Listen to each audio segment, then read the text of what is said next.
Okay, let's get started. Thank you all for coming out here on this dreary cold day. You might as well be inside listening to brilliant speaking as well, right? Jamie Hubbard, I teach here in Buddhist Studies in the Religion Department, and I'm very happy to welcome you here to this talk, supported by the program in Buddhist Studies, the Department of Religion, and the Ōtani-ha Kent program in World Religion. We're very happy to welcome Professor Starling here. But before I do that, before I introduce you, we're gathered here in a way. This is the Taitetsu Unno Memorial Lecture. This is maybe the 7th or 8th time we've done this.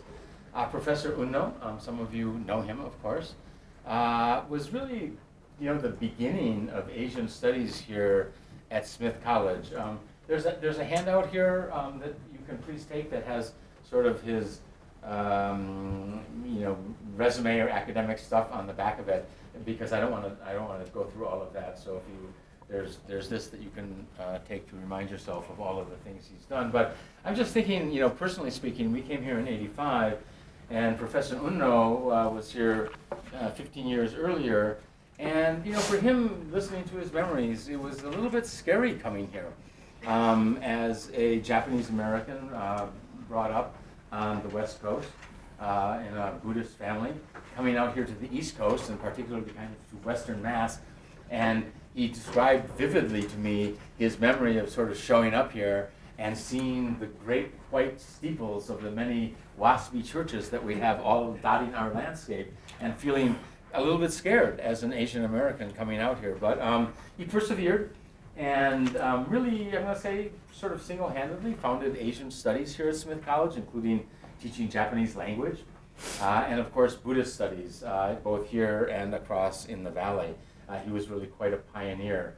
And so when we came here, my wife Maki, who got the job here, and I followed along, not only was he a great patron and sponsor of Asian studies and getting Asian studies going here in the Five College, he also really took Maki and I under our wings and was very much our mentor and patron. So with great fondness and great memories, I'm happy to be here in his memory and in his honor for all of the amazing achievements he did. So as I said, that's on those sheets there, and I won't. There is 2 days from now. There's another Taitetsu Unno Memorial Lecture being given at the Institute for Buddhist Studies in San Francisco by Ruben Habito. So he has that kind of impact that this isn't the only memorial lecture that's being given in his honor. So, but in any case, we're very happy to have with us today Dr. Jessica Starling, who's coming to us from Lewis and Clark College out in Portland, a very long trek. It's hard to get here from the West Coast, and it proved difficult with many canceled flights and all kinds of changes. But again, she persevered, and so she is here with us, and we're very happy for that. Jessica, we've known each other for many, many years, almost exclusively from either hanging together in Kyoto or at conferences. And I've watched her work, and I've been following her work, which is really quite fascinating. I teach at a women's school, and so Jessica's work on temple wives was kind of how we first got to know each other. And thinking about wives, and you think about monks and Buddhist monks, and you think about people meditating and maybe living in caves or doing these kinds of practices, but in Japan they're married, which brings with it all sorts of different kinds of considerations, family considerations, and wives that don't have quite the same level of ecclesiastic empowerment, shall we say, that the men do. In addition to that, in more recent times, she's been working on other issues, Hansen's disease, leprosy, we call it, is a more common name, and other kinds of issues dealing with Buddhism and healing. So thank you very much for persevering and getting out here, Jessica. Wonderful to have you here. Thank you. Thanks for that introduction, and I'm really honored to deliver a lecture in this series. I never met Professor Unno, but I know that his sort of spirit enlivens and animates our field in lots of ways that I am and am not aware of, and I know he's was a big influence on a lot of people who were big influences on me. Yeah, so I guess in a little bit, just to give some context for the talk that I'm going to give today, as Professor Hubbard said, my earlier work is on temple wives and the sort of less formalized and less prescribed activities that take place in Buddhist temples. I came to the study of Buddhism not through faith or really even study or anything proper. It was just through travel where I kind of encountered Buddhism in the flesh for the first time in the middle of nowhere in a rural area where I was an English teacher in Japan. So what struck me at that time and what continues to be kind of this germ of doubt, if you will, that kind of drives my research and my questions is just how different the Buddhism that I encountered on the ground in Japan looked than sort of what I had thought it would look like and what some of the more prescriptive kind of texts that usually inform our study of Buddhism would have implied that Buddhism looked like, as Professor Hubbard pointed out. People weren't meditating in caves. So I'm going to try and give a little of both sort of textual and philosophical content in my talk today, but also sort of I'm equally interested in what the texts say and what the texts don't say, and sort of how to read them in light of each other, read those two kind of areas of Buddhism in light of each other. So I'm just kind of grateful for the opportunity and the generosity to share that perspective, my kind of ethnographic eye, even on this historical material. And I'm really excited for feedback from this wonderful community of both Buddhist studies and Japanese studies in the crowd here. Yes, that was the slide that was meant to accompany that thought.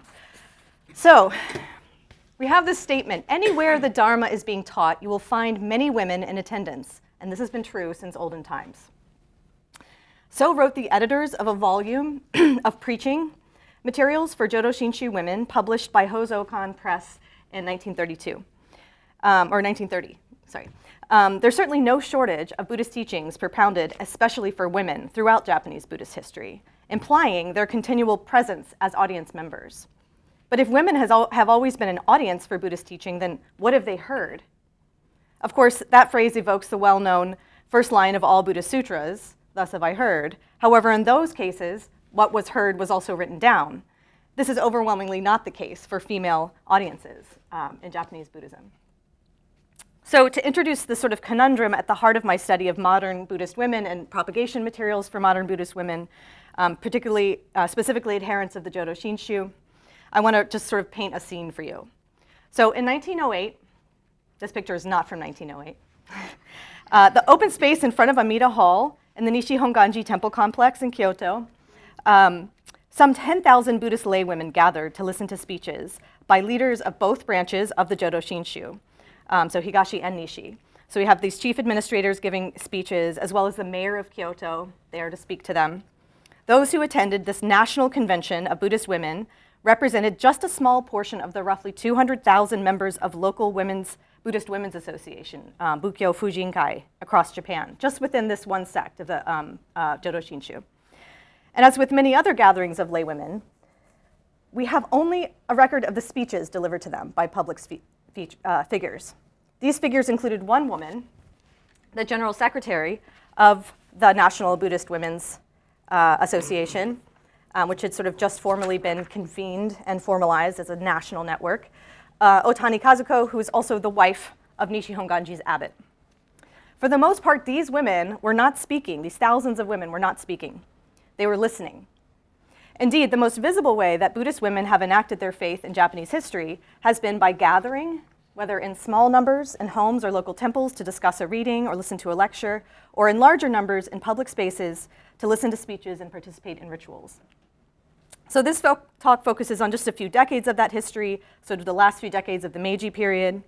At this time, women were ardent supporters of Buddhism, organizing themselves into local study groups and even national associations of their peers to consume the Dharma. Male Buddhist teachers, meanwhile, continued to diminish their spiritual capacities and espouse subordinate social roles for them. So here's a little outline of my talk. After kind of overviewing the doctrinal dilemma or the problem of women's salvation in Mahayana Buddhism, and some particularly Pure Land and Jodo Shinshu solutions to that problem, I'm going to survey a large body of tracts, sermons, and journals authored almost exclusively by men for a growing number of literate Buddhist women in modern Japan. Faced with an expanded field of competition for their audience's attention, Buddhist teachers were careful to highlight women's long-running significance as an audience for Buddhism. So I'll go on to suggest that this attention itself should be considered a form of Buddhist agency, a mode of action through which women, albeit collectively and anonymously for the most part, have exerted influence over the Buddhist tradition.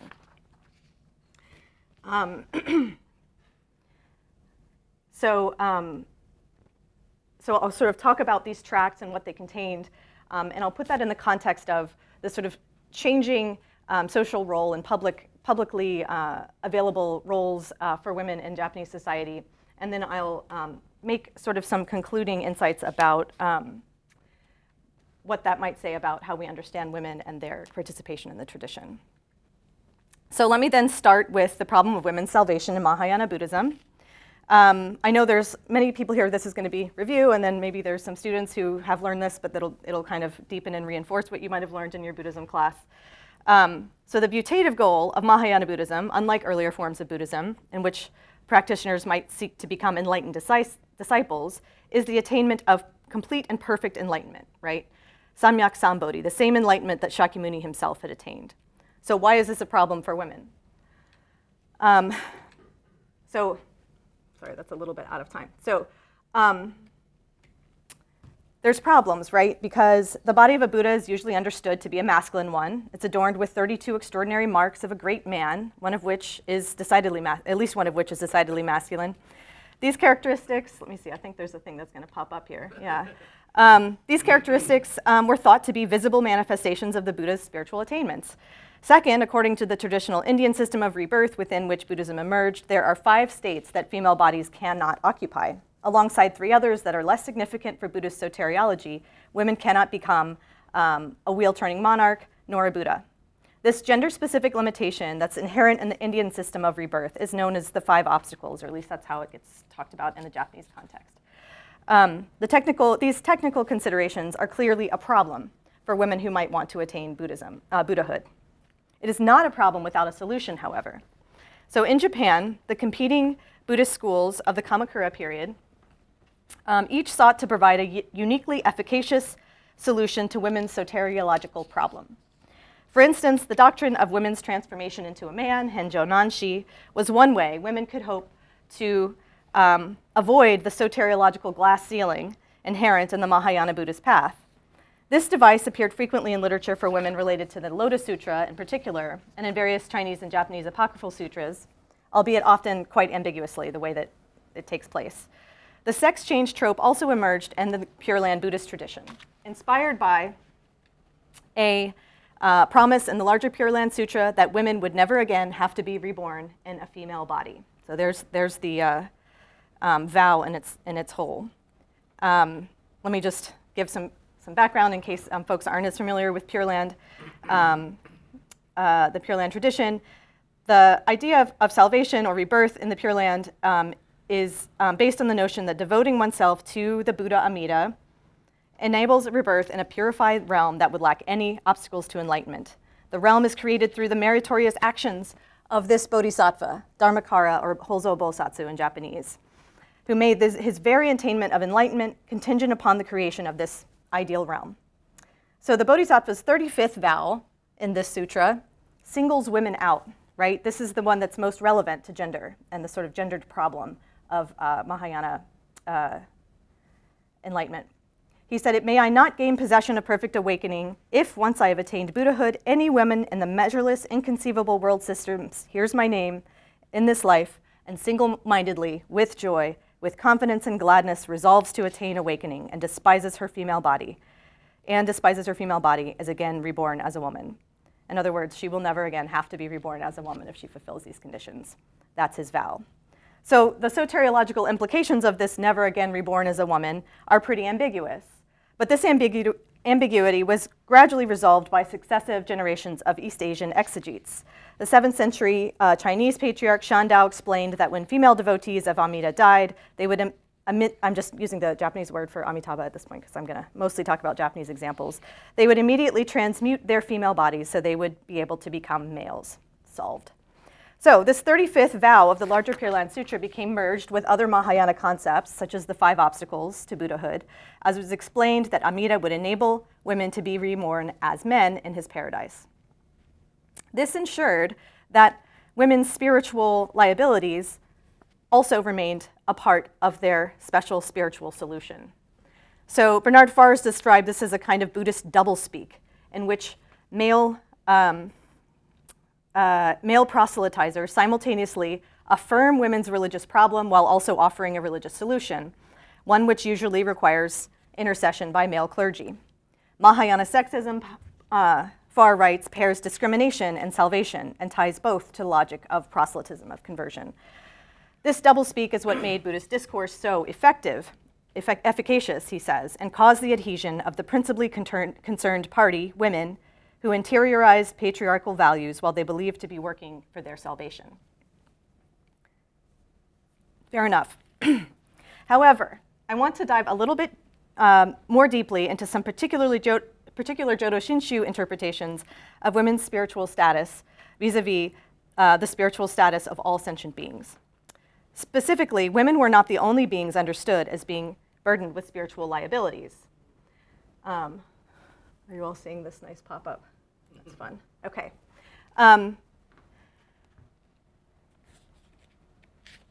Shinran, of course, believed that the only efficacious practice for most people in these times was absolute reliance on Amida, enacted by intoning the Nembutsu with complete faith. He even emphasized the special consideration that Hozo Bosatsu, the bodhisattva that then became Amida, had given to practitioners who were unable to complete the difficult bodhisattva path on their own. Importantly, this bodhisattva, now Amida, had labored and endured extra hardships in order to accomplish the formidable task of creating a land where even the most capable, religiously speaking, the most incapable, religiously speaking, could succeed. The doctrine concerning the wicked or incapable person as the special occasion for Amida's vow is known as the Akunin Shoki. So there's a quote from the Tanisho that gives a little synopsis of this idea. So what's translated here is evil refers to karmic evil, or the state of being overwhelmed by blind passions. The fact that Amida had undertaken an especially long and arduous path to Buddhahood precisely for the sake of those sentient beings who could not do it for themselves meant that those who were spiritually incapable had in some sense a special connection to the Buddha and his Pure Land. They were the very reason for its existence. Shinran's descendant, Zonkaku, who was an important figure within the nascent Jodo Shinshu movement, applied the principle of Akunin Shoki, or the sort of incapable evil person overwhelmed with blind passions, as the special occasion for the Pure Land, to women in particular. In his recorded sermons on women's rebirth in the Pure Land, Zonkaku writes, although the Buddha's compassion extends to all beings, it extends first to women. In another sermon, quoted here, Zonkaku describes women's broader place in Pure Land soteriology. Above all, the religious liberation of women is at the very heart of this teaching. If one is not endowed with the flowing waters of pure wisdom, how can one cleanse oneself of the defilement of the 5 obstacles? In Amida's 18th vow, there is the phrase, sentient beings of the 10 directions. That's everybody, right? This applies broadly to both men and women. But in addition, Amida framed a separate vow, promising the birth of women in the Pure Land. This was out of special compassion for those with profound obstacles, who might be left out of salvation by all the other Buddhas. It is his intention to save those with the worst wrongdoings, the worst karma, who might be excluded from the other Pure Lands of the 10 directions. So Bernard Farr would likely infer that here that Zonkaku might have been cynically playing on women's fears of being left out of Buddhism's soteriological scheme, and that women bought into it because they had interiorized patriarchal values, in his words, even while they believed themselves to be working for their own salvation. That's certainly possible. But I would also counter that Zonkaku's interpretation of concepts like the primary occasion and the priority are very much in accord with Shinran's use of these in his own theology about the evil person as the special occasion for Amida's vow, and thus the very creation of the Pure Land. We also have very little evidence of women's actual reception of these teachings in the medieval period, and what evidence we do have paints a much more complex picture than naive internalization. So, zooming through history, it's also really interesting that these 14th century sermons by Zonkaku mark the beginning and very nearly the end of the formulation of original notions to address women's salvation in the Jodo Shinshu, at least until very recently. Throughout the early modern period, priests who were educated at seminaries in Kyoto would travel out into the provinces all around the country in the name of the abbot of Honganji to preach from a standard script, to kind of deliver the standard teachings. The writings of Shinran, of Zonkaku, and then of Renyo were woven into sermons urging women to embrace their dual obligations to the Buddhist law and the worldly law, in part by fulfilling their gender and class-specific roles. Despite there being no ordained females,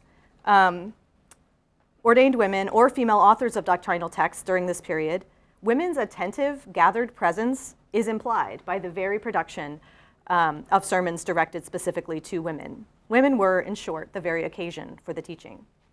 So with this background in place, I'll focus for the rest of the talk on developments in the last few decades of the Meiji period, from roughly the late 1890s to the early 1910s, when the social, political, and economic conditions within which women were hearing or reading about the Buddhist teachings were undergoing rapid transformation.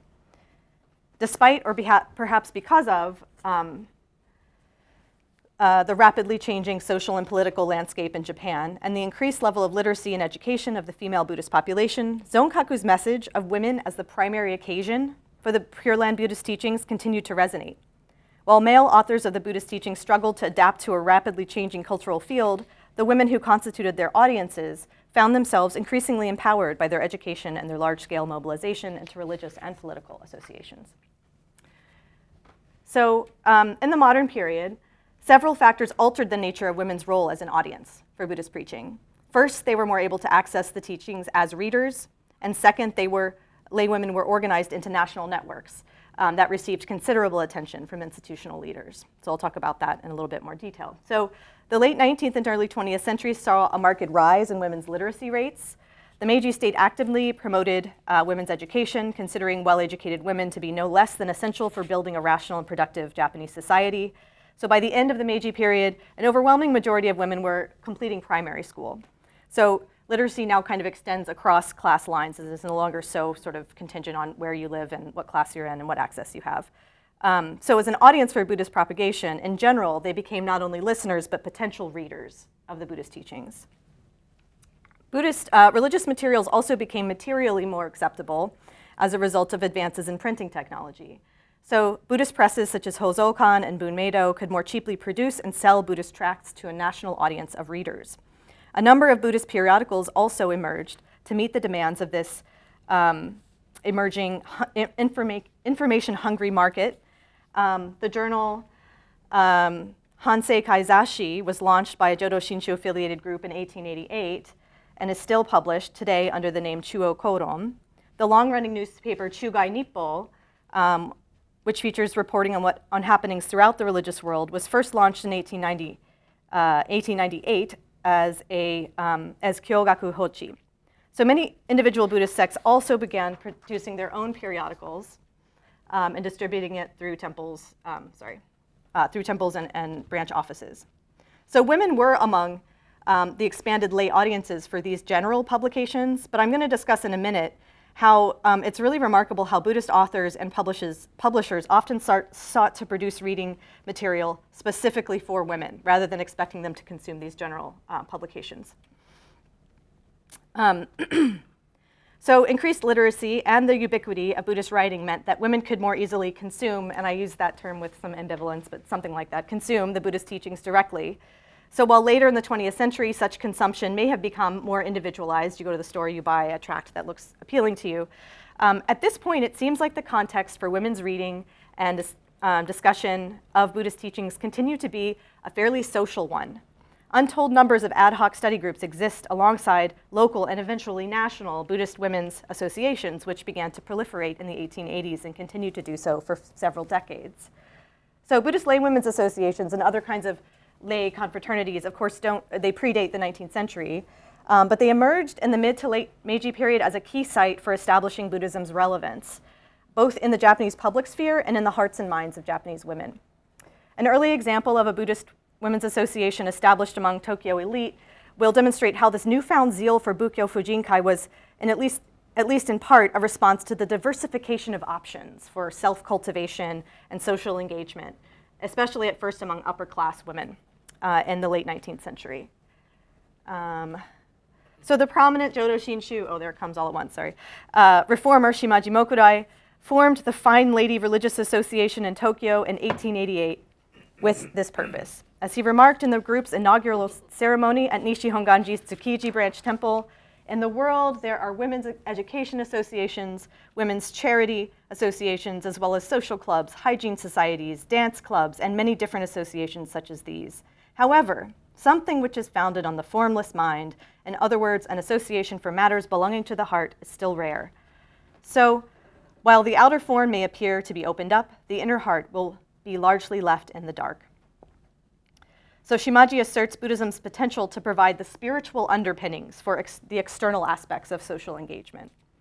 Such efforts to make a fresh appeal to aristocratic ladies on Buddhism's behalf suggest that leaders were especially keen to appeal to elite women who were now presented with a new array of options for education, social networking, and service opportunities, whether secular or Christian. And here I'm mainly thinking of sort of urbanite women.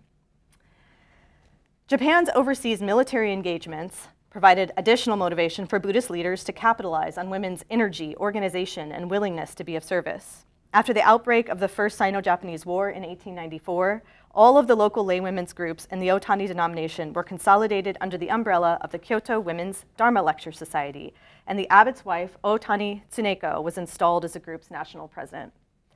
In an 1894 address to wives of local temple priests in the Kansai region, Tsuneko told her audience that, in this time of conflict with Manchuria, both men and women must exert themselves for the sake of the nation. Since the followers of the Shinshu have already heard instruction about the complementarity of worldly law and Buddhist Dharma, they should be the first to devote themselves to repaying their debt to the nation. Yikes. Okay. All right.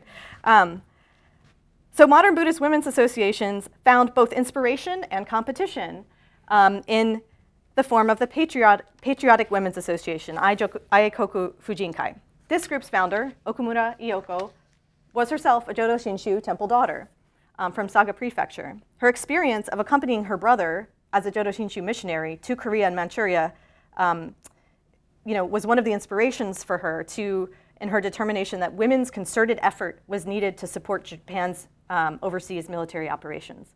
She established the Patriotic Women's Association in 1901 with the support of the Army and the Home Ministry in order to comfort wounded soldiers and their families and to conduct charity works for the nation. By 1905, during the Russo-Japanese War, the Patriotic Women's Association boasted 464,000 members nationally, and then that number almost doubled by 1911. The burgeoning Buddhist women's networks, lay women's groups, similarly made themselves indispensable to both the Buddhist institution and to the nation. Local groups attended funerals and provided comfort for the families of war dead, volunteered at hospitals, raised funds and supplies, and put together care packages for soldiers overseas. Such energetic mobilization was encouraged by the sect's leaders. In 1904, coinciding with the Russo-Japanese War, all of the local women's associations in the Honganji-ha and the Nishi side were formally organized into a national network of Buddhist women's associations based at Nishi Honganji in Kyoto and headed by Ōtani Kazuko, the abbot's wife. Their first national gathering in Kyoto, which I described at the beginning of this talk, took place in 1908. So this is all of them show up in person in Kyoto. At the same time, these lay women's groups exerted a ground-up influence on Buddhist institutions by fundraising for their favorite cause, women's education. The National Bukkyo Fujinkai, under the leadership of Ōtani Kazuko and her sister-in-law, Fujo Takeko, sought to establish a 4-year university for women that could compete with what they called what was known as the heterodox Protestant-affiliated Doshisha University, which is, I think, where we first met, right? Which had already been founded in 1876.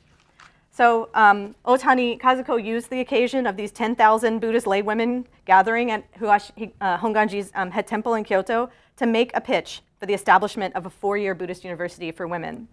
So the grassroots, now they have like all these branches and local groups that they can then just send the message out through these networks. So there's this grassroots fundraising effort that these two women initiated, eventually would be successful after a series of interruptions that included World War II in converting a pre-existing 2-year college, which had before that been various iterations of women's schools, a Buddhist-focused women's school, into the 4-year Buddhist-affiliated Kyoto Women's University in 1949.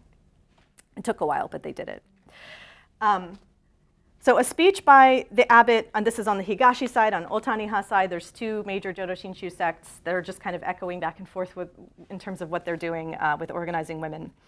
A speech by Ōtani Koe, the abbot of Higashi Honganji, in 1907, to a national gathering of the Women's Dharma Lecture Society, that's their own Buddhist lay women's group, sums up the energy that Buddhist Women's Association had broadcast to the world by the close of the Russo-Japanese War. He says, when I first founded the Ōtani-ha Women's Dharma Lecture Society 18 years ago, it might have been called a neighborhood sermon association. It was of such a small scale.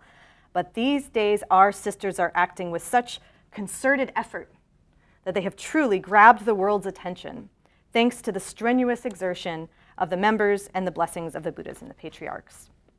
So women followed the calls to support the Buddhist institution and the nation by energetically participating in these groups. They also instigated their own organizing projects, such as fundraising for women's education, and in the case of Okumura Iyoko, organizing women nationally to play an essential part in Japan's imperial efforts.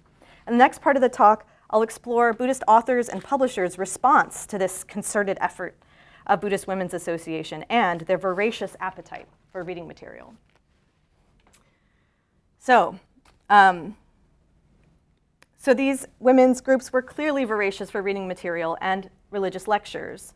So I just kind of collected I grabbed a few titles to list them. These are journals that are dedicated specifically to Buddhist women, just within the Jodo Shinshu. This isn't even other sects of Buddhism. The top one is published out of the same publishing house that is associated with Kiyozawa Manshi and the sort of all of that spiritualism kind of stuff. And these 2 are the kind of periodicals of the women's associations in the 2 different Jodo Shinshu sects. But they're not the only journals, but those are some of the main ones that I've been looking at. And then there's just a whole bunch of tracts, so I just grabbed the names of some of them.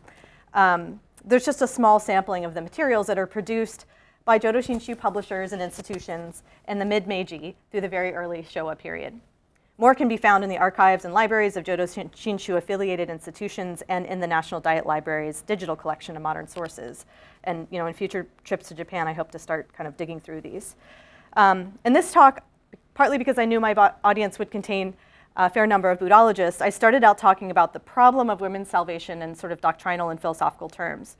But in fact, that's not the main problem that appears on the pages of these Jodo Shinshu tracts for women, or in essays about Buddhist propagation for women published in newspapers like the Chugai Nippo. The woman problem in both Buddhist and secular discourse for and about women is about what role women should play in Japan's new modern society. So here's just one kind of representative voice who puts things sort of succinctly. Osuga Shudo is an Ōtani-ha priest and author. He's telling us what the woman problem is. Well, apparently it's not unique to Japan. Japan is not the only place where this question of what to do about women has been an issue. It's a problem throughout the world, debated and researched by intellectuals both East and West. Not only that, but women themselves have awoken to their circumstances and contained a new awareness, becoming active on the ground. Just like the worker problem, the woman problem is one of the great unsettled matters. I think it's funny too, thank you. Confronting the world henceforth in the 20th century. So it's a different problem. And women have their own problems, but men have a problem with women. That's the women problem. Okay. So in a sense, so let me just, one little piece of background here too, but in a sense, the very category of modern Japanese womanhood has only recently come into existence that Osuga is throwing around here. So where pre-modern Buddhist texts would have said, would have referred to female practitioners as like onna or nyonin or something like that, this modern neologism of Fujin, which designates a mature, married, middle-class woman, it's becoming more universal, but only just in the course of this discourse that I'm talking about. It's become established by the mid-Meiji period as sort of, from the Buddhist perspective, one of the primary categories of lay practitioners that they need to tailor their teachings toward. While the adjacent term of Ryōsai Kenbo, or good wife, wise mother, had taken hold by the late 1890s as this ideal for women's virtue, this lively debate over the woman, it hasn't solved the woman problem apparently, because this continues well into the Taisho period and beyond. It's primarily male interlocutors, although there are some female voices, particularly as we enter the Taisho period, wrestled with whether women should work outside the home, worrying that they would become a negative moral influence on their households, and questioning whether and to what extent they should participate in political life. So there are female interlocutors, but not on the pages of the Buddhist publications that I'm looking at. The Buddhist men are really kind of wringing their hands about the woman problem here. So one might expect that the updating of social roles and the increased access to education and networks outside of the home would be accompanied by an increase in female authorship or oration in the Buddhist world. And this does happen in a few cases, but mainly sort of in this more rarefied world of the wives of abbots of these major administrative temples. But the vast majority of women continue to occupy the position of reader and listener and attentive audience.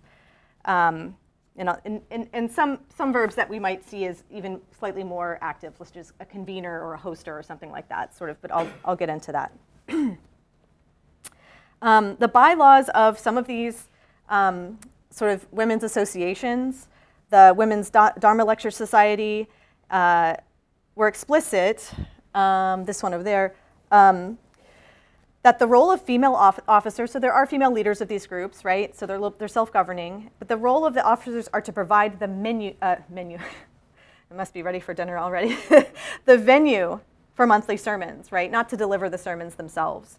And then it's even specified that for the selection of proselytizers, for teachers, we will make a request of the Office of Doctrinal Study at Higashi Honganji.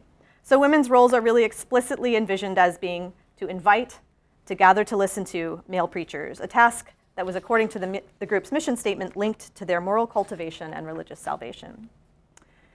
The pattern holds in the realm of publications as well. Historian Iwatamami writes that despite the proliferation of publications requested and sponsored by Buddhist women's groups during the Meiji period, these sources provide frustratingly little insight into women's subjectivity or actual understanding of Buddhism, because the authors whose words appear on their pages are overwhelmingly male priests and intellectuals. So there's some other journals that kind of basically, the periodical of the Ōtani-ha's Women's Dharma Lecture Society is called Fudoku, or Women's Virtue, published by Hozokan Press from 1907 all the way to 1944.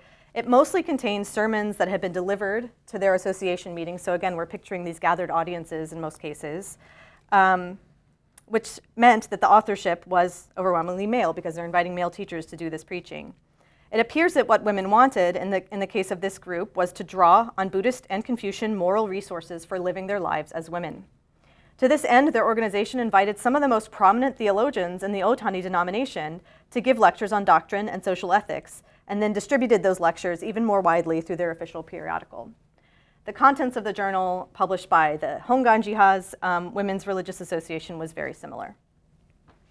So here we have, sorry for the so much text, but male Buddhist clergy and lay teachers are left to decide or to take the lead in charting a new modern course for women to follow. Women are asking them in some sense to explain what to do. In general, they did so by eagerly adapting their Buddhist instruction to the evolving social roles of their female audience.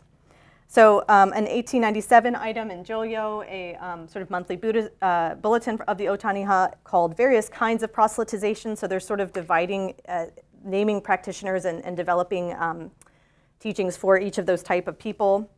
It asserts the importance of tailoring sermons to the listener's particular social role, while admitting that the teachings of the Jodo Shinshu are of course universal. The article points out that with the advancement of contemporary society, the methods for proselytizing in ever broader spheres should follow the rules of the practitioner's own distinct duties. So the four classes that they name in this publication are young people, women, Fujin, soldiers, and prisoners, that they should develop a sort of body of teaching propagation for. And sermons for each category of layperson should have their own emphasis. And here they describe the emphasis for women, for Fujin. So regardless of whether they are wealthy or poor, women must cultivate the spirit of governing the household and caring for children. Women remain inside the home, engage in housework, and cause the household to thrive, supporting their husbands and educating their children. Such are women's original duties and obligations. Why then shouldn't fulfilling those duties be the most important matter for practitioners of the Nimbutsu and devotees of the Buddha? In other words, the Jodo Shinshu Ōtani-ha here adapted its propagation to Japan's new social reality by first identifying middle-class women as a basic group of Buddhist practitioner who needed to be preached to, and then recommending that sermons be focused on helping women inculcate the qualities and duties assigned to them as good wives and wise mothers. In all of the propagation produced for women during this period, which was otherwise one of great theological creativity and modernization and all kinds of new developments of Buddhist ideas, one is hard-pressed to find anything resembling a more modern Buddhist doctrine on women's salvation, women's rebirth in the Pure Land.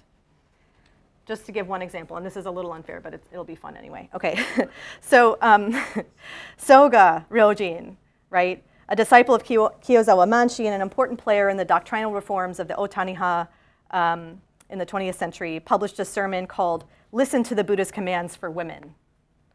I'm imagining an exclamation point. It's like, "Kike, listen to the Buddha's commands for women." And this is in the journal Kate. This one is published out of the publishing house that Kyozawa Manshi founded. But his account of women's soteriological status, their spiritual status, should sound familiar to us by now. After opening with a complete quote of the 35th vow from the Larger Sutra, in which, right, the women's transformation into men, or that's how it's interpreted, he goes on to explain, Amida had already prayed for the happiness of all sentient beings with the 18th vow, the more universal one. But who is it that moved the Buddha's heart the most deeply? It's not the bodhisattvas, it's not the prajekas, it's not the shravakas, not the scholars or the virtuous ones, not men, not deplorable ones, not evil spirits. No, it was women. It was these distinctly disadvantaged women who have lost the freedom of their bodies because of this 5-obstacle situation that they're facing. Sogo Ryojin has been called the most innovative thinker in the history of modern Jodo Shinshu by very knowledgeable people. But he's not very innovative here. I think we can all agree, right? His statement is nearly verbatim what Zonkaku said, right, in the 14th century. So with regards to women's salvation, he's recycling, right, rather than authoring new Buddhist doctrine for women. But I think that the editors of this journal, which is a Jodo Shinshu journal for women called Kate, called Household, because that's where women are, included this piece by Soga because it singled women out, both in content and framing. Its title, Listen to the Buddha's Commands for Women, has an arresting effect. We should remember that being singled out is an important component of adherents' devotion to the Buddha Amida above all other Buddhas. Amida was the one Buddha who singled out those who were overwhelmed with blind passions and provided them with a religious solution that relied totally on the working of the Buddha rather than the abilities of the individual practitioner. Thus, the import of Soga's sermon is that it specifically identifies women for religious consideration. The editors of the journal, by publishing this and other sermons by talented theologians in their sect, and hopefully it's okay that the way in which I'm using theologians, Jodo Shinshu philosophers or doctrinal scholars, the editors of the journal are effectively saying to their female readership, we see you, we value you. So the importance of women's engaged presence as readers is also apparent in this example of the sort of Shinshu women's Bible, the Shinshu Fujin Seiten, which the Honganji sect's publishing arm, Horinkan, published in 1911, coinciding with celebrations of the 650th anniversary of Shinran's death. While there's not a female author to be found in the collection, it does not actually include any original male authorship either, in the sense of like newly developed ideas, put on paper. It's mostly, instead, there's pre-modern, like the Pure Land Sutras, Shinran's writings, Renryo's writings, early modern sermons, and in early modern materials, sermons, profiles of virtuous mothers, and other kind of virtuous women are assembled and compiled under new headings with annotations for female readers. So rather than original authorship, we find only the editorial interventions of selecting, organizing, and naming pre-modern content. Given the lack of commentary, other than explication of background of the author or maybe some confusing technical terms, it seems safe that the editor did not believe the medieval or early modern tropes on women's salvation needed updating. What he did add was a glossing of technical terms so that the increasingly literate female readership would be able to study the texts on their own, but more likely in groups, in study groups, I think. So both in the Shinshu, Fujin, this is, by the way, Zonkaku's writing, from the 14th century, Zonkaku's teachings for the salvation of women, on women's rebirth. So in both this type of outlet and also this journal Kate, rather than authoring original Buddhist doctrine to address women's religious liberations, male authors and editors were mostly reassembling pre-modern sermons while seeking to reinforce the gendered moral imperatives of the day. In the public debate over the woman problem, Buddhist authors were eager to offer up elements of their religious tradition as resources for the modern woman who was beset by potentially unwholesome influences, contradictory expectations, and an overwhelming array of choices. Thus, Buddhist preachers in the late Meiji seemed to be trying to establish themselves as an, or perhaps the, authority on which women should rely in shaping their moral character amidst shifting societal norms. They both drew from and challenged secular sources of moral authority in hopes of also inculcating Buddhist faith in women. These men appear to be keenly aware that their female audiences now had a broader array of options than they had in previous eras. Rather than the medieval field of Buddhist proselytizers competing against other Buddhist teachers for lay patrons, modern preachers faced a diverse field of competing programs for self-cultivation, opportunities for social engagement, and notions of liberation that had expanded to include non-Buddhist frameworks and institutions as well. At stake was not only the moral formation of individual women and the successful modernization of Japanese society, but also the investment of large numbers of women in the success of the Buddhist institution. The primary strategy that Buddhist editors and authors undertook was to select pre-modern sermons that singled out and named women as the target audience, and then reprint those verbatim, even if the underlying soteriological message of those sermons was, by today's standards, rather derogatory. By these means, they seem to have been successful in keeping women's attention. So just kind of some closing thoughts, and then I would love to hear feedback and questions from everyone. Sorry? Who's that up there? I can't remember his name, Okay. but I've seen him talk, and I'm blanking on it. But obviously, these are not from the late Meiji period. These are just pictures of teachers of Buddhist women's groups, contemporary. I kind of want to take this all the way back, though, to the beginning of Buddhism with this "thus have I heard" kind of situation. In addition, the sort of stock beginning of Buddhist sutras where we hear who's in attendance, who's the audience for the Buddhist preaching, right? This is not new in terms of, I don't know if it's an emphasis, but it's definitely like we need to know who's in the audience when we hear what's being taught. So in addition to that sort of all the way back to the beginning sort of convention of conveying the Buddhist teachings, the Jodo Shinshu theology or doctrine has often emphasized the idea that particular practitioners or types of practitioners are the occasion, right? The occasion for the Buddha's vows and the subsequent creation of the Pure Land. For the founder Shinran, the evil person, the one who can't do it for himself, overcome by blind passions, is the primary occasion for the Amida's 18th vow. For Zonkaku, writing in the 14th century, it was a short leap from there to emphasizing women, who were the most spiritually disadvantaged of all, in particular. So an even more special particular occasion. In both cases, a particular type of practitioner with particular needs is named and felt to take precedence or priority in consideration by the Buddha, even as he ultimately extends his compassion to all sentient beings. So extending this notion of occasion to the human authorship of religious teachings could prove useful as we seek to make sense of the propagation materials that are produced for mostly anonymous audiences of female practitioners in Japan. While some periodicals may have been consumed by individual women, many Buddhist tracts advertised in sort of these journals, back pages, and other places anticipated the gathering of Buddhist study groups and associations, right, to read them and discuss them together. So the gathering of women, in other words, provided the occasion for the production of these texts and the authoring of the sermons they contained. Viewed from this perspective, it seems obvious that women engaged in the very powerful act of showing up as audiences for Buddhist propagation, a role that in some way implies their participation in its production. We also know that women read, and based on the content of that reading material, their conspicuous absence from the public sphere in many parts of the public sphere, we know that they spent time raising their children, caring for elderly relatives, and practicing Buddhism in the domestic realm. From the membership numbers of Buddhist women's associations, which appear frequently in Buddhist and secular newspaper reports, we also know that women invested a large amount of energy in forming social networks with other Buddhist women and men in their sectarian institutions. From the reported activities of these associations, we know that they were cooperating both with each other and with the Buddhist institution and the Japanese state, and that they valued their education.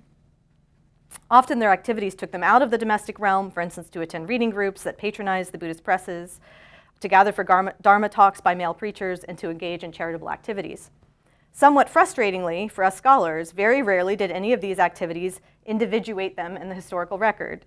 When it did, usually as female officer of the local or national Fujin Women's Association, we usually find women not authoring texts or giving sermons themselves, but rather hosting Buddhist lectures and organizing opportunities for public service and moral cultivation for themselves and their peers. All of this suggests a form of agency that is eminently relational and is more about engaged attention than inscription or oration. Male Buddhist preachers and publishers, for their part, were called on to provide Buddhist resources for modern women in a rapidly changing social and political landscape. They offered up a mixture of doctrinal messages recycled from their pre-modern predecessors on the one hand, and a recognition and encouragement of women's zeal for the religion and their advancement in broader society on the other. Thanks.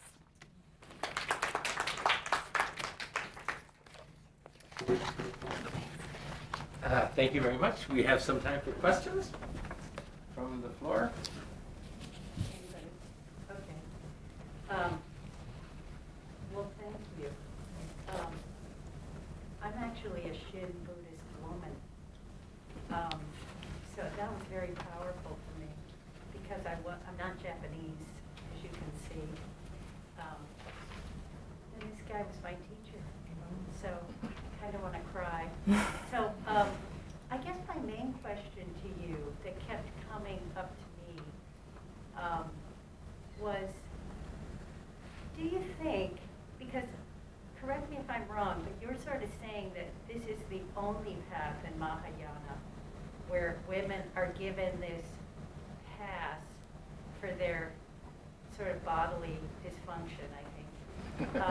And I guess I'm wondering if that comes out of the whole thing where Shinran's wife,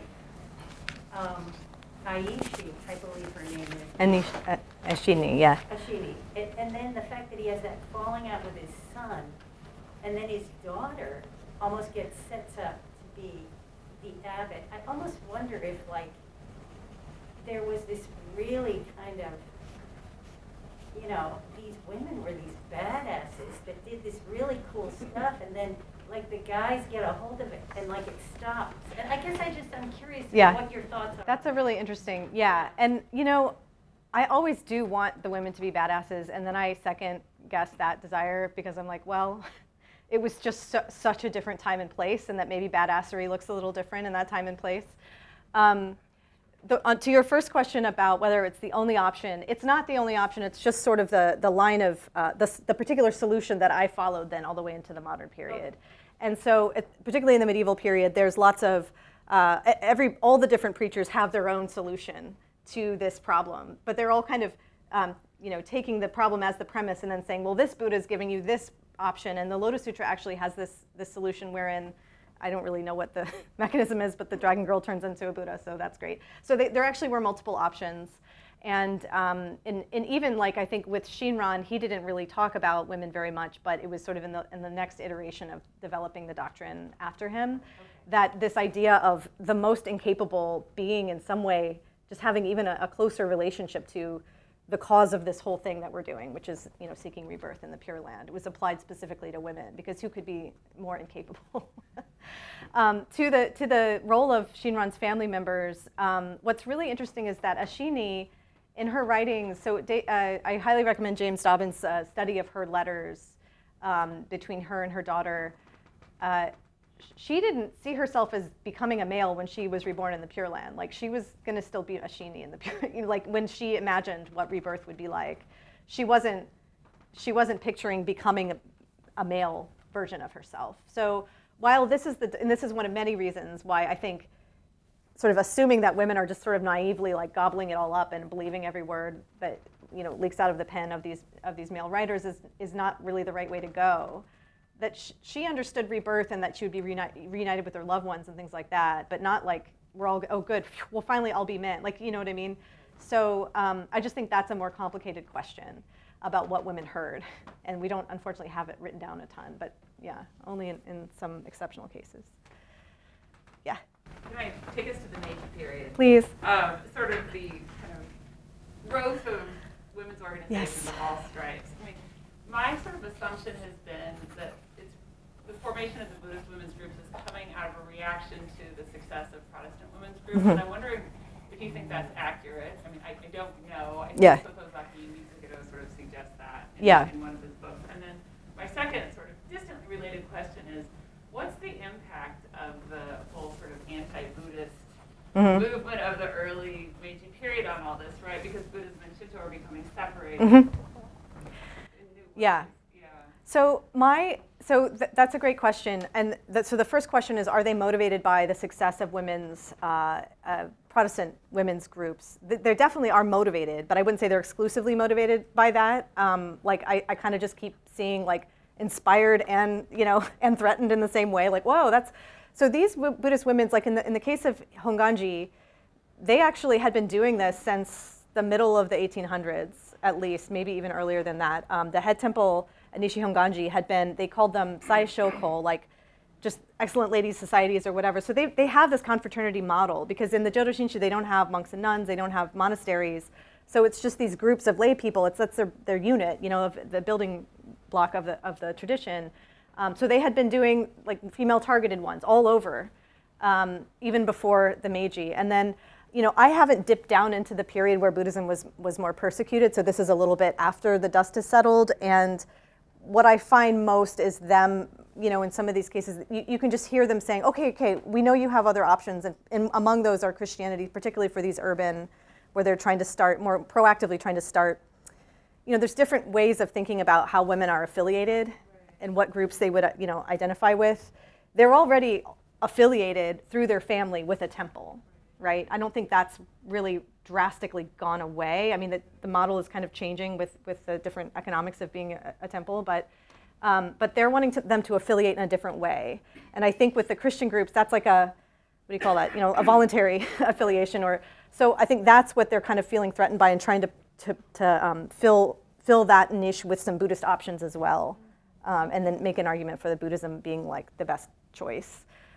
They similarly I don't have it in this talk, but they're like, well, we know that you might already be a part of the Aikoku Fujinkai, the Patriotic Women's Association, but Buddhism's better too. Like you should do, both is fine, both is good, right? Buddhism gives you something extra beyond that. So yes to the Christianity really seeming, and I think that was that sort of your second question as well? I can't remember the second part. Oh, yeah. So I think it's more that, and more because where they're putting the most energy in are these more urban areas, and then it just sort of filters out and it kind of gets legs of its own, because people are already associated with the temple, so they can just use those networks to encourage local chapters to form on their own. Yeah. Hopefully that's helpful. Yeah. Yeah. Those women you presented are mostly Danka women? Yeah. From their Danka? I think so. In the Jodo Shinshu, it's called Monto. Danka is like a registered like member of a layperson, a parishioner of a temple. And so in the Jodo Shinshu, they don't like to call it Danka, they call it Monto, but it's just the semantics. I think they are. So again, like in this urban area, I think they're trying to see if another model would work, where it's like, oh, we're well educated, we're reading, we're talking about ethics and being good moms, and so maybe people who aren't necessarily Danka or already registered, they can get people to join that way. But my perception is that once it sort of takes off, it's probably through those local temple networks where these lay women are already registered, their family belongs to a temple, and then that's kind of, they're encouraging them to make it their social network and their way of engaging as well. Okay, so yeah. My question actually, I was thinking, comparing your research to Jamie's old research about the Shinko Shukyo, especially Yes. In her past, she has been the Ito Shinjo professor. I was a postdoc, yeah, at Berkeley. Yeah, yeah. So I'll never say anything bad about it. This woman's, woman Buddhist in Yeah. the Shinshu Yeah. are still within this powerful, institution, Mhm. and they are carried or educated under rather political intention too, right? Yeah. That time about the nationalism. For sure. Yep. So today, how does it compare to today's need, women's need for like salvation? Lots of Shinko Shukyo. Yeah. Most of the Shinja are women.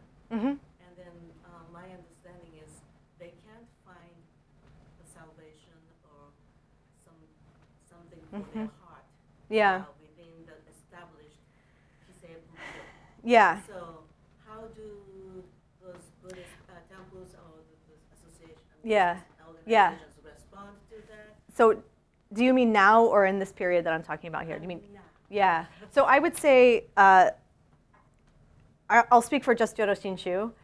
And I think that's probably was even featured specifically as a contrast in your kind of study of Shinyo-en or these other kind of new religious options, right, for women. I think they've been fighting really hard with that branding, with that image problem since that time, for the last several decades. The established Buddhist temples there's a stereotype of them as just being like, well, they're just there to perform the funerals. They don't really have anything spiritually to offer, it's a stereotype, and they're just like fighting, as best they can to be let back into the conversation about spirituality. Meanwhile, the vocabulary about spirituality has shifted to be like spirituality, like it's become a global conversation. So I think it's really complicated. When I did field work at temples, it's not like they would all be happy to talk about spiritual, salvation. It's just that everybody's afraid to come in the doors because they think you have to go in. You can only go in for, obon or a funeral or something like that. So, I think it's a little bit of a branding problem and also just a doctrine delivery issue. Like, what are the occasions, right, for encountering lay people? To put it a little more boldly, Yeah. are more women going to she says Shinko, new religious organizations, so new Buddhist movement? Yeah. Or are they hanging with the established Shinshu? Are they finding? Are they doing a good job? This is going to vary so much on the region, the potential, the particular temple's character. They just all have different personalities, just vibes, and the family that runs the temple, what kind of a place and community they create. There are a lot of really vibrant Bukkyo Fujinkai at local temples. Even today. Yes, absolutely. They run the temple practically in some cases. Like the temple wives afraid of them. They're like, oh my God, they know everything and I don't. So yeah, they're very powerful. But it just depends on where you are and where you drop down and what that local culture is like. Yeah. No, Maria had a question. Other questions? Students get to go first. Oh yeah, students. Students first. Don't let the profs, we can. Maria. I'm a student at Harvard. You're a student. So my question was, I caught that you don't like the Bernard Ford thesis very much about that, this Buddhist ideology creates a certain kind of problem and then solves it. Right. And then women just sort of passively internalize that. So I get that, and I get the ethical problems with thinking that, but I didn't catch evidence from your talk that counters it. I know. Because what it looks like is these women lapped up these publications and these sermons that are telling them the same old thing. And so you have to wonder, well, why did they find that interesting and attractive? Because it, unless they had internalized at some level the message. Yeah. So I have a couple of maybe details I can add. I don't probably have a great answer for you, and I think that's a really fair question. Things like this, the letters of Eshini, Shinran's own wife, even while we're hearing that the message to women during this time is that the reason the Pure Land's great is you get to become a man when you're there and you have to hate your female body. She was like, right? There's also, Laurie Meeks has done work on the nuns who they just let that part slide past them. They don't internalize it. They talk past it, right? And So there's that. There's a few key like pieces of evidence that women just didn't. That's not how it works, right? That they don't just like gobble it up, you know. So that's one thing. And then in terms of, and this is problematic methodologically, but like when I do ethnographic field work, there's still like overwhelmingly male teachers that teach, right? And when those male teachers say something slightly problematic, I mean, I've just been in so many rooms where that happens, and you just let it go. And you go on and you focus on the stuff that really means something to you, that like brings it to life for you, and you just don't want to embarrass the teacher. You're not going to complain about it, but you just sort of let it slide. And then you go and have your tea, and you talk to each other about what really you got from it or what you really want to talk about. So I have a hard time imagining the self-loathing that implies in the sort of naive kind of, I don't know if self-loathing is too strong a word, right? But the naive sort of interiorization. I mean, of course, we all have internalized patriarchal values. Like, I wouldn't say that's untrue. And so probably not untrue in that period either. But I'm not as convinced that that's why the propagation worked, because I've been in too many rooms where women are hearing a doctrinal message delivered by a male teacher, and it just doesn't go in like a fish with a hook in, a worm with a hook in it. So I feel resistance to interpreting it that way, but I don't have good counter evidence, which you're completely right. I think what I would need to do is some more research of what women's writings do exist, and there is, especially as I go a little bit later into the Taisho period, there are some things that women write about, how their conversion experiences and things like that. For me, when I hear them talking about it on a sort of existential level, you're just talking about the limits to your existence, and that is kind of, that seems real. And so I don't know that it's internalized misogyny, but it is like, God, look at this existence I was given. It's just hard, like it is hard. And so I think what makes more sense to me intuitively, and again, I don't have enough evidence to really make this case to you, but that it's more the feedback loop between the reality of how actually hard it is to be a woman in that time and place, and the explanation that it's your karma. Obviously you must have done something wrong, because I must have done something wrong, because this sucks. So I'll just get through it, right, in whatever way makes it most endurable. So that's sort of my intuition about how that stuff gets received. So I suppose that could be misogyny of a sort, yeah. Well, and I will just lastly say, in response to that, in Ty's second book, It's a Rebel's Turned into Gold, he has these beautiful, the whole Myoko Nin writings. Yeah. Of all these amazing women, like talking, these beautiful, I don't know if they're Japanese or Japanese American women who I've connected with, and I've been at temples.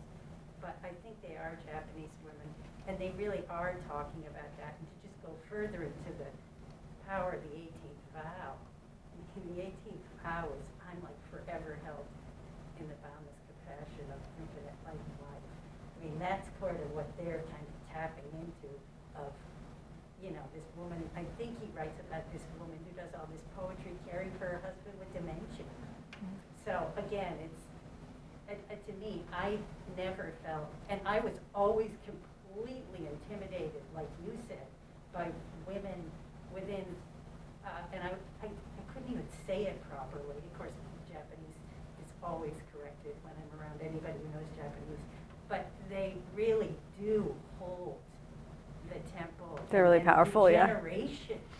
But I've met like Japanese American Shin Buddhists who were like, exactly like what you say. They like showed up to honor the dead and were like, would say to me, you seem like you know a little bit more about this than me. Just because I was doing the study group piece. Yeah. So I think whenever there's that intellectual invites open the spiritual. But I too am very curious for you to explore more research about what it's like in contemporary Japan. Yeah, I mean, I'd have some stuff in my book about this in content, because my book is ethnography. So there is contemporary data about it. But I try not to do too much like reading that onto what it would have looked like 150 years ago, because it's problematic. But I do, in the studies that I have read of people trying to make sense of pre-modern Buddhist women's participation, the talking past and letting it slide kind of strategy, it just intuitively makes sense to me. But yeah. Anybody else? I have a question, of course, right? Yeah. Yeah, I agree with you. It was quite interesting when your slides you were showing a Fujin-kai slide with the person who found it, and it's this like bearded man, right? Yeah, I know. There were two Yeah. slides in a row where there were Fujin-kai with, Yeah, and yeah. the slide was this bearded man, right? Yeah. So Fujin-kai splaining came up to my mind. I kept thinking as I'm looking at this, Yeah. we're talking about these guy talking Yeah. about this stuff, right? So Fujin-kai splaining. Yeah, I'm Buddhist sort of mansplaining. curious That's because you've given us a lot of sort of doctrinal ways of looking at this, but your main work has always been temple wives, Yeah. which is really on the ground. Mm-hmm. And my understanding of temple wives, I have lots of different understandings, of course, because we know where lots of our friends are temple wives, right? And I'm sort of curious, I don't know if it's ecclesiastic, like what sorts of rules and ritual empowerments do they have Oh, yeah. vis-a-vis the men? Of course, Yeah. this is maybe not quite the same issue it was during the war, Yeah. when all of the men from the temples went, so Japanese temples, people, they're married, right? So they have wives, they have children, they have inheritance, all these issues come up. And during the war, when the men were sent off to be chaplains or whatever on the battlefields, and the women were running the temples, and yet didn't sort of have the ritual status to be able to do funerals and things like that. That's sort of where I know it from. So could you talk a little bit about sort of the status of Yeah. temple wives, which is your ethnographic Yeah, website? and this is, I know it's no, kind of absolutely. off-field, And, I guess I could just relate it to this image too, like, these are at the head temple or at bigger temples where there's like a bunch of people gathering to listen to. But many, as we talked about, many individual Jodo Shinshu parish temples have like a really vibrant Fujin-kai, a lay women's association. And the temple wife is going to be that point person for that group. Sometimes they may overwhelm her with their energy, right? But she's like the sort of lead on that, or like the liaison with the temple. And then they just do, some of them run the temple sometimes. I mean, they show up and make all the events happen and the volunteer stuff, and then they do trips to the head temple. So on a basic level, that's one of her roles. You mentioned empowerments, and that's kind of a fun thing I get to sidestep entirely because of the Jodo Shinshu. Rituals don't do anything. There's no need to get empowered, So I'll, it is really interesting because all Buddhist priests, for the most part, over 90% marry now in Japan. So there are traditions where, they're a Zen monk, technically, but they also have to be married and have kids, or they are a Shingon monk who has esoteric levels of initiation, but they also are married and have kids, and they're going to pass. So that whole situation I've done less, I don't want to speak to it in terms of what the wife's status is. I've heard it's somewhat more conservative, and they're a little bit more of an embarrassment, so they're less visible. But I don't want to speak too much to it, but in my research. Wait, did you say they're an embarrassment, so they're left invisible? They're less visible, yeah. There's no basis on which to make them visible. Like, who are you? Right? What sense do you make in this, right, in this world? But they do stuff in the background nonetheless. In the Jodo Shinshu, there's no embarrassment because ever since Shinran, they're not supposed to be celibate. That's not a thing they've sort of failed to do. That's his whole point. Is like, yeah, we're failing to do everything. Just leave it to Amida. So they've been married since Shinran's time, and he, Ashini is his wife. So there is an explanation for them, right? It's not always a great one, but they're there, and they have there's a sense of why they're there, or that they belong there. So their status is fine, although sometimes the lay women, depending on their numbers and energy, overpower them, right? But they're just kind of the lead lay woman at the temple. And in terms of ritual roles, again, that can often be negotiated in a really local way, the way gender roles play out in general. Like if you're in a really conservative region, that's going to look different than if you're in a suburb of Tokyo. But they kind of negotiate it within their families and within their lay parishioners, what they're kind of willing to accept in terms of how powerful each partner is in that relationship. Many of them have equal ordination to their husbands. But ordination is just, it's not a huge sticking point in the Jodo Shinshu as it is in some other like esoteric traditions where they really need that credential. Yeah. Any other questions to wrap up? That's good. Thank you so much, Yeah, Jessica. thank you. Wonderful to Thanks have for having here. me. Thank you. Yeah. That's so